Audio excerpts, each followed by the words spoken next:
Michael Garcia, chair of the Hispanic Vote. I have the pleasure of having the Commissioner of Pembroke Pines, Angelo Castillo here. We're doing a series of interviews highlighting Hispanic elected officials and Hispanic business leaders here in the community to highlight them for our month, which is Hispanic Heritage Month. This is the first time we're doing it. I think it's really important that we highlight our Hispanic elected officials and community leaders to show the good things they're doing in the community here in Broward County. So I first want to start off with thanking the Commissioner. Thank you. Thank you for having me. And the purpose of this is really just to highlight and give a background on these officials. I believe the Commissioner is probably the longest lasting or the longest serving Hispanic elected official here in the county. That could be. It could be, right? When did you? 2004. 2004. You're currently a commissioner. You've seen a lot since then. Tell us a little bit about yourself, your background. I know you have Cuban heritage, but were you born here? Were you born in Cuba? I was born in Cuba in 1959, just weeks after Castro came into power there. Okay. My family, except for my grandfather, who was born in Laja, Puerto Rico. Okay. They all go back in Cuba. Some of them hundreds of years before they go back to Spain. In both sides of my family. I was born there. We came to the United States in 1962. Okay. So about 3 years later. I was 3 years old, and we were raised in New York City. There's not too many Cubans from New York City. I was brought up in Washington Heights. Okay. Uptown and to the right. Which is now heavily Dominican. Dominican. Yeah. Well, and before that it was German. It's always been an area where the immigrants lived. Okay. And I actually got to live in all 5 boroughs. I went to school there. I graduated high school. I went to college on a baseball and athletic scholarship. What high school did you go to? St. Joseph by the Sea. It was a Catholic school in Staten Island. Okay, in Staten Island. Okay.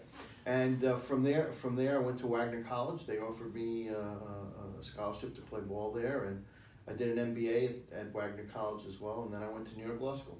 Downtown. Somewhere along the lines, I started working for Mayor Ed Koch.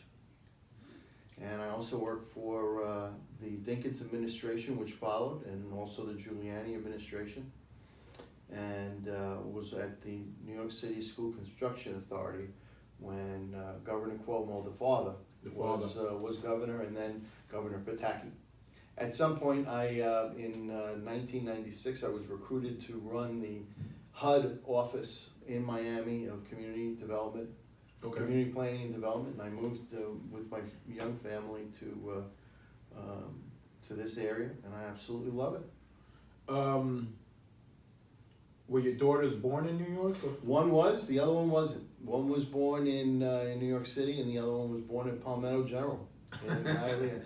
Okay, and when you moved down into Pembroke Pines, or did you move? Where did you move first? First we lived in Miami Lakes. Okay. And then we decided to build a house in Pembroke Pines, and that's where we still live. And that's sort of North Miami. Now that's North Hialeah, North Miami Lakes, right? or East Naples, depending on your orientation. Tell us a little bit about the difference back then and now, and particularly from a Hispanic perspective. How many Hispanics were there?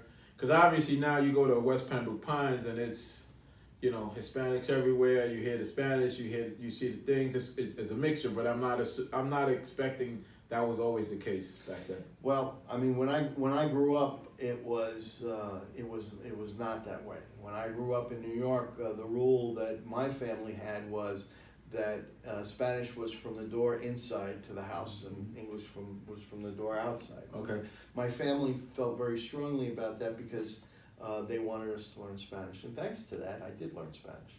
But they also wanted you to learn English and speak properly. That was also an expectation. So we had We had to learn both languages, and in those days, because we were exiled basically from Cuba, there was always the sense that we might go back. Okay. Of course, that never happened. But I grew up with a very, very clear work ethic from my father, and he says, whether you, I remember him telling me this, he said, whether you like it or not, whether you think it's fair or not, because you're not part and you're not from this place, you will be expected to work twice as hard with the hope of getting half as far.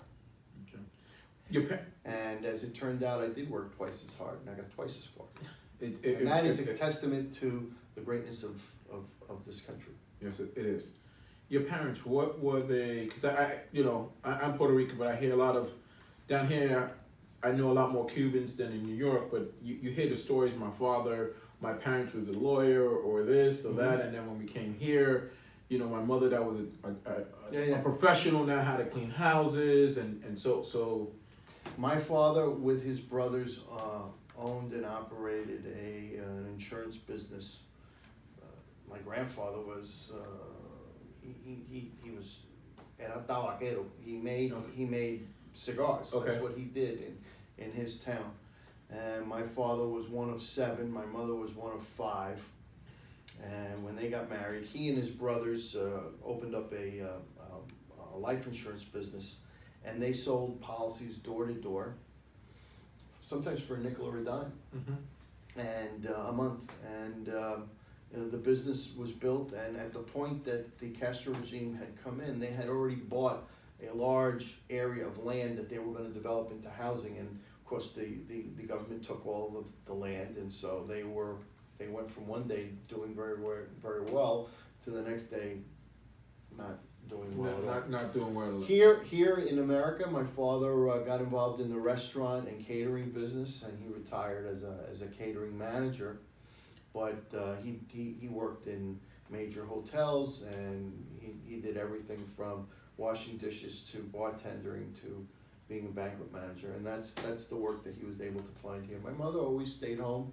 She raised us, but she was trained to be a teacher. She never really got to learn to speak English as well as my dad did, but she made a living as a homemaker. Okay.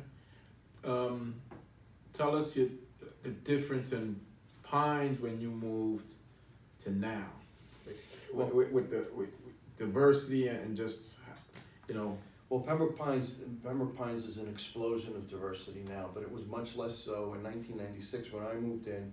The vast majority of the people living in Pembroke Pines were originally from the Northeast, and a fair number of them were, let's call them escapees from Hurricane Andrew. Okay. Certainly in West Pines, there were more and more people from South Dade that were moving up to Pembroke Pines to find new housing. Okay. But today, it's an explosion of diversity. You have 40% of Pembroke Pines, particularly maybe even 50% in West Pines that identifies as Hispanic. You have another 23% that identifies as African American or Black or Caribbean, Jamaican community, and the Hispanic portion. A lot of them are Cuban, but a huge number are Puerto Rican, and we have a lot of Venezuelan and Colombian and people from other Hispanic countries. There are 22 different Hispanic countries. I think we've covered them all in West Pines. So it's a very diverse place, much more diverse than it was when I moved there in 1996. And West Pembroke Pines, that's your district, is that correct? Yes, I have the south side of West Pembroke Pines, running from Pines and Flamingo to Pembroke Road, which is our city limit, out to the Everglades, and then I also have Chapel Trail. That is District 4. What's going on now in Pembroke Pines? I know there's some issues. What are the issues that you guys are tackling? I know traffic is an issue. There's some, traffic. I've heard traffic is a big issue, and there's some other things. Well, in Pembroke Pines, the number one issue, no different than anywhere else right now, is getting past COVID.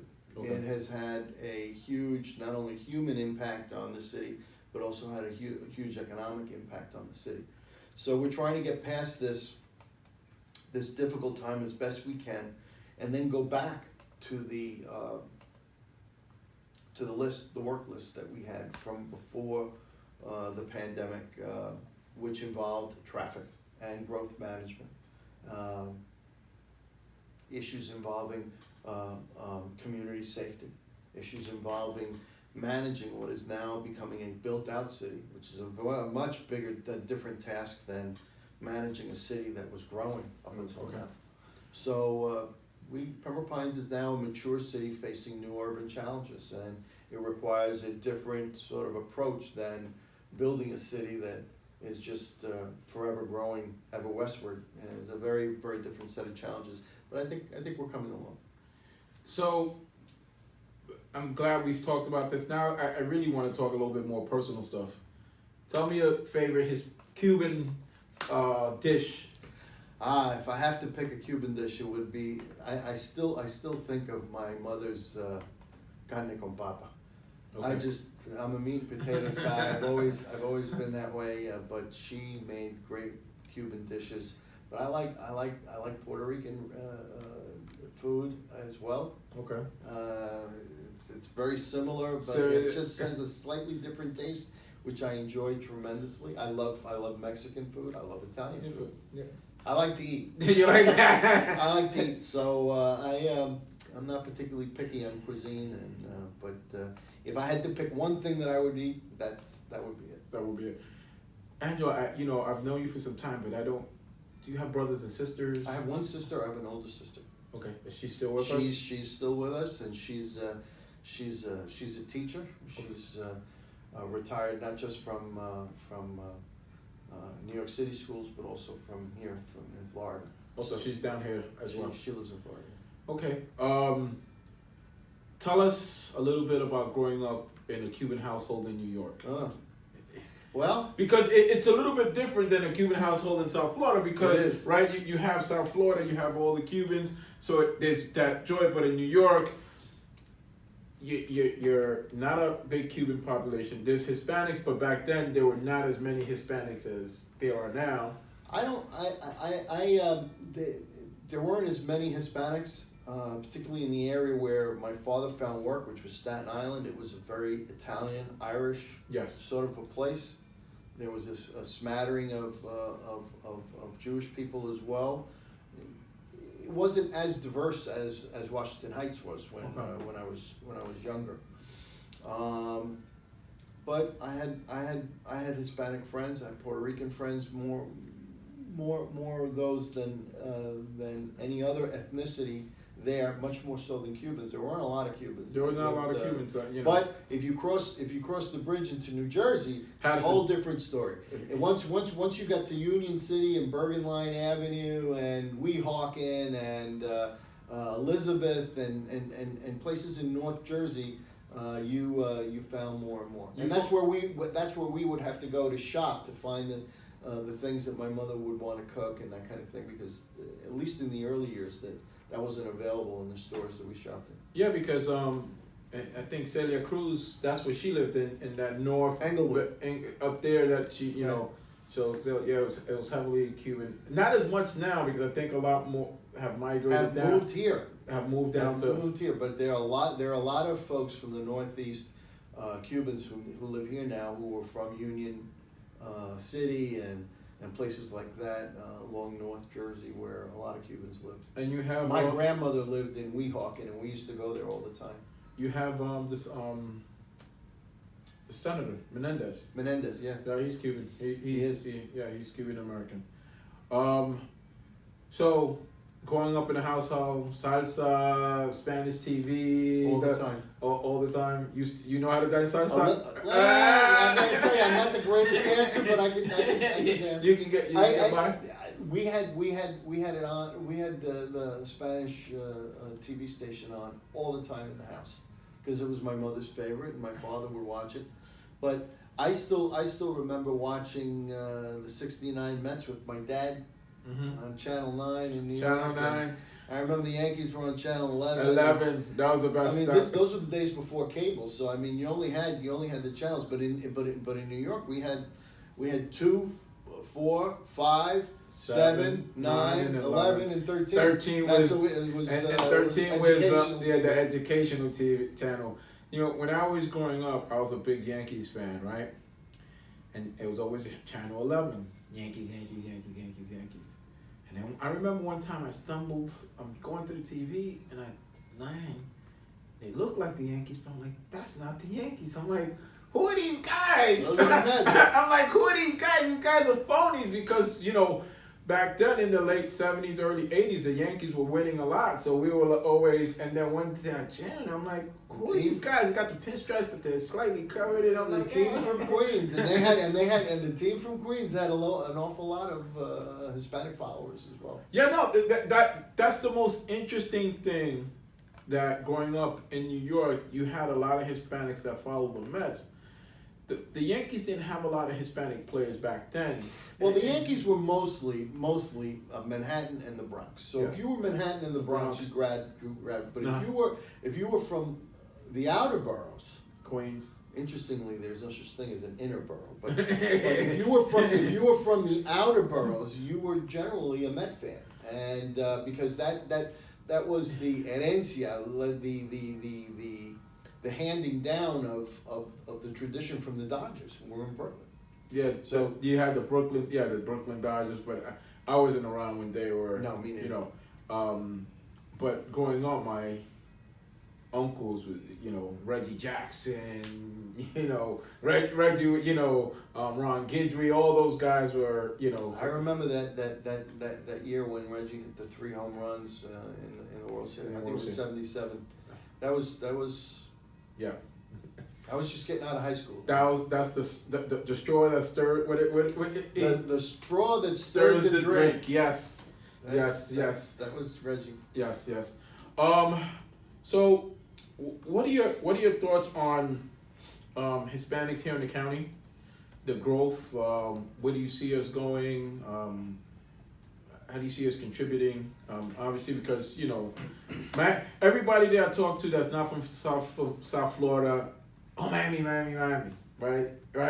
I'm like, no, we're not. I'm just a little bit above Miami, but we have a big growth here, and I think the numbers are going to continue to go. We need more groups like Hispanic Vote to provide something that the Hispanic community really needs, which is connective tissue. We don't have the connective network that exists in the Jewish community through synagogues, or in the African American community through the black churches. We don't have that. We go to church, but we go to a lot of different. We're scattered. We're scattered. So we don't have that thing that brings us all home as Hispanics, and that is a concern. We're also further divided by party. So you've got, and we're also further divided by nation of origin. Mm-hmm. We're also further divided by the kind of music that we listen to, or the kind of cuisine that we prefer, the kind of history that we have. The thing that Hispanics have in common is the language. Yes. The mother country language. The mother country language. And even then, not a heck of a lot of allegiance towards Spain. It's simply something that they left us, and so they imposed. We have this interesting sort of challenge to find in commons. And yet when I speak to Hispanic families, they all have the same sorts of concerns. They want children to be able to learn English and Spanish. They want the ability to be fairly represented. For example, we have some 280, almost 290 public schools in Broward County. Yet way too few compared to the population are represented by Hispanic principals. Yeah, It's important for that is a big thing with the school board, and look, obviously, the school board has 9 members, and we only have 1 Hispanic representative, and one of the things that we look to talk, and we always, yes, the principals, the teachers, the assistant principals. Young Hispanics, boys and girls, need to be able to see Hispanics in positions of authority, so they have something to aspire to.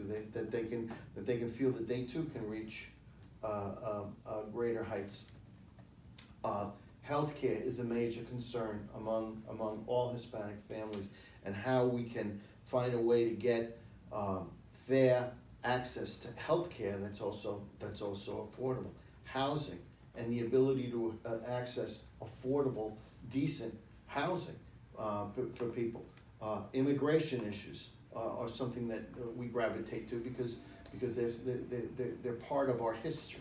They're part of our personal history. I think for that's probably one of the, key things that is common amongst Hispanics, with the exception of Puerto Ricans and Cubans. Everybody else has to go through that immigration process. So I think sort of that kind of connects. But even then, like you said, there's so many issues that we're different. We just speak the same language, and even the language, because the way some Colombians speak Spanish compared to Puerto Ricans, and we have little differences there. But I think in the county, one of our goals is really to try to help unite the Hispanic community, because, as you said, we're fractured, not intentionally, but because of our background and our experiences. That I tell people, Hispanics are not monolithic, and because of their experiences, you have some Hispanics that are wealthy, that have a different perspective. You have some middle class, poor. You have also some Hispanics come from countries like Cuba, Venezuela, that government is authoritarian, it's repressive. So that kind of molds their viewpoints and political aspirations here when they come here, because they'll hear certain people talk, and then someone said it yesterday, I was watching yesterday, they have like PTSD, they get a flashback, like, oh my God, this guy sounds similar to this guy, and sometimes that kind of shocks people. So, but yeah, we need to become a little bit more unison as a voice, and not necessarily forget our own uniqueness, or the uniqueness that we have. But what I tell people is, you're here for a reason, so we're all American. I had a friend explain this to me. This was a professor years and years ago, and I was very taken by what he had to say on this thing. So we've all heard the expression of the melting pot, and that we come here and we're supposed to melt. Hispanics don't melt. Yeah, that's correct. Hispanics have a way of keeping close to the culture that they had at their home, because it's a sweet thing for us.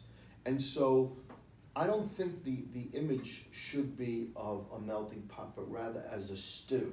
Let me explain what you say. You look at a stew, and what you see is, you see the carrots, you see the meat, you see the potatoes, but yet they coalesce to have a common flavor.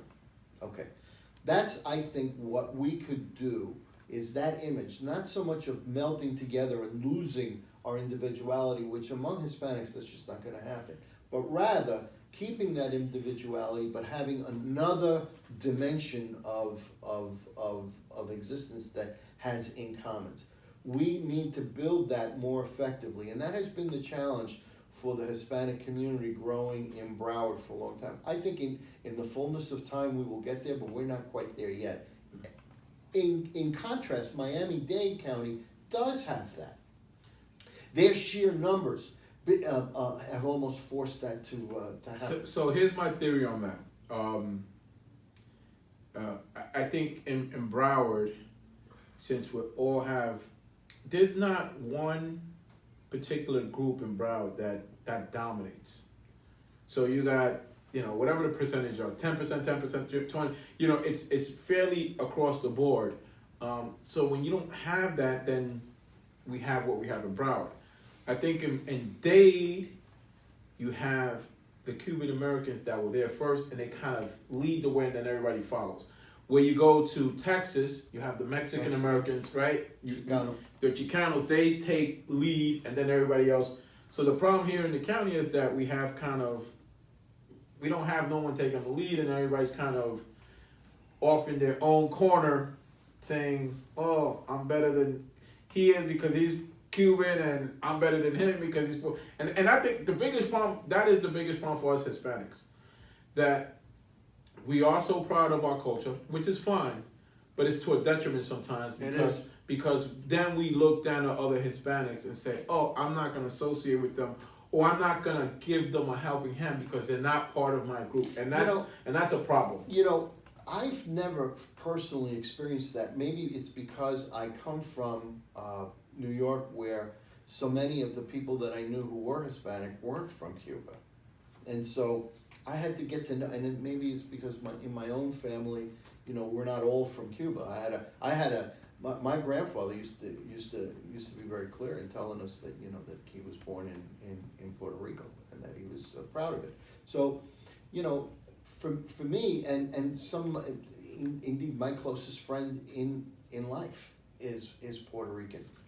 And Yeah, from New York. And he's not only a personal friend, he's one of my mentors in life. And New York is a little bit different, but what I've seen here is when I go around the county and try to connect with other Hispanics, There's a distance? there's always I have to go to this group and everybody in that group is the same. You won't see a mixture, right? So it'll be all the Colombians, all the Dominicans, all Maybe the we have to stop you know. identifying that way and instead Yeah. identify more as a group that's tied to an agenda. And it doesn't have to be a partisan agenda, but it has to be an agenda for the progress of Hispanics in the of county. Hispanics. And- And I'd love to see Hispanic vote evolve in that direction. We've been trying to do that, and I've just from my experience going around, and it's not that those people are rejecting me. It's just I make this observation. Is like, okay, in this group, they're all from here, and they welcome me, right? But I see they're all.